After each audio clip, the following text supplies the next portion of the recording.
Shout out to Black Rage 843 for sending me this story, and it is coming out of North Carolina.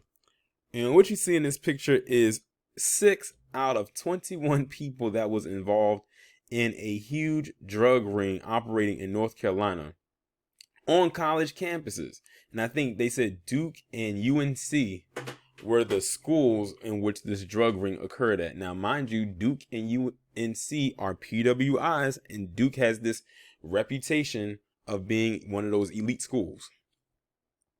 Let's get into it. 21 people were charged in a drug bust that spanned several college campuses in North Carolina, the U.S. Department of Justice announced on Thursday. The campuses include the University of North Carolina at Chapel Hill, Duke University, and Appalachian State University. During a press conference outside of the Hillsborough Sheriff's Office, Matt Martin, the U.S. Attorney for the Middle District of North Carolina, announced the bust alongside Orange County Sheriff Charles Blackwood and other members of law enforcement. According to Martin, the defendants funneled thousands of pounds of marijuana, hundreds of kilograms of cocaine, LSD, MDMA, mushrooms, steroids, Xanax, human growth hormones, and narcotics throughout the North Carolina college campuses. I want to make this clear, Martin said. This was not the situation where you have single users, a 19-year-old sipping on beer, or you have someone who was taking a puff of a joint on the back porch of a frat house. These are 21 hardened drug dealers. The revenue allegedly earned from the drug ring exceeds an estimated $1.5 million, the law enforcement official said. The investigation began within the Orange County Sheriff's Office, but once the scale of the drug ring became more clear, federal law enforcement agencies joined the inquiry. The amount of illegal narcotics being sold and used in this case is not only astonishing, it is also reflecting a very serious public health crisis, Blackwood said. During the press conference, Martin alleged that the drug dealers were operating within fraternity houses on university campuses and used encrypted cell phone apps to communicate. Now, you want to know what's so interesting about this? Well, for one, this is not shocking it happened on a college campus, but this plays out just like on the show Ghost Power Book 2 Ghost, which is the spin-off series of Power, which is on right now. On the show, Tariq's character, for those of y'all who are not familiar, Tariq is the son to Ghost, who was played by Amari Hardwick. And for those of you who are familiar, you know where I'm headed with this.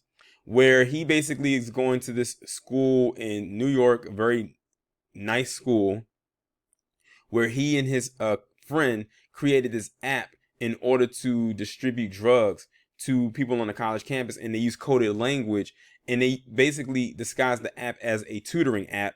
And they use certain code words to determine what kind of drugs the people want and how much. So when I read this part right here, it reminded me so much of that part of the story on that show. According to court filings, many of the charged defendants were members of the Phi Gamma Delta Kappa Sigma and Beta Theta Pi fraternities. The defendants are also accused of using financial institutions to launder the drug proceeds. Martin noted that while law enforcement is handling this case, university administrators need to address the institutional drug problems within their school system. According to a report from the National Institute on Drug Abuse in 2018, nearly 6% of college students use marijuana on a daily basis. Not that marijuana can kill you unless it's laced with something. That's why I say today is about saving lives, because this reckless culture has endangered lives. There has been overdoses, Martin said. Overdoses. The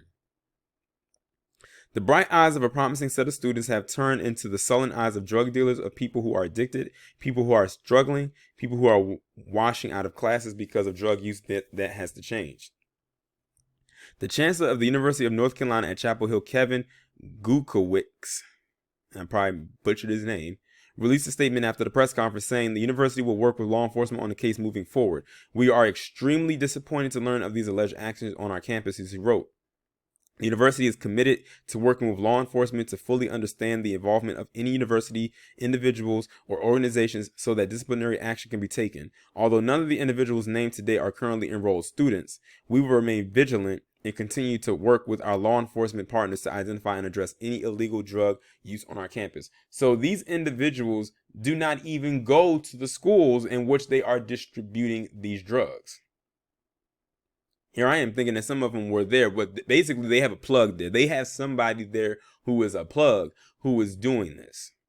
Now, interesting enough is if you look at the pictures of all the people that you see in this image, besides the obvious, many would assume that they would never, ever, ever be involved with something such as what they have been caught up in. Because you say, oh, you look at the women, she looks like the girl next door. You look at the guys, it looks like he has his stuff together, well, with the exception of the one with the mugshot. And you would say, oh, they look like they don't do it. And that's the disguise. That's how many of them are able to get away with this. Because they don't have the quote unquote look of what a drug dealer is. Because we all know what society has painted the drug dealer to look like. They paint him to look like someone like myself. Someone from a certain area. And this is exactly how people like the ones in this picture and the ones that you don't see manage to get away with this type of stuff all of the time. And there's plenty more out there like them. And the thing is, they know that they can get away with it because they don't have the aesthetic of what they consider a drug dealer to be.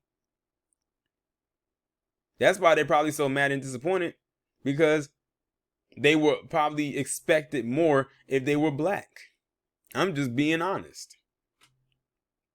But most of your drug dealers, believe it or not, are not black. I'll leave it like that.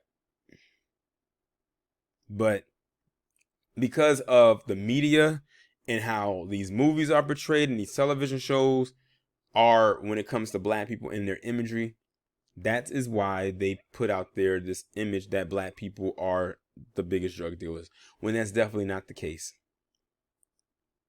Y'all let me know what y'all think about this down in the comments. Like, share, subscribe if you have not done so already. Have your bell turned on so you can get all notifications whenever I upload a new video.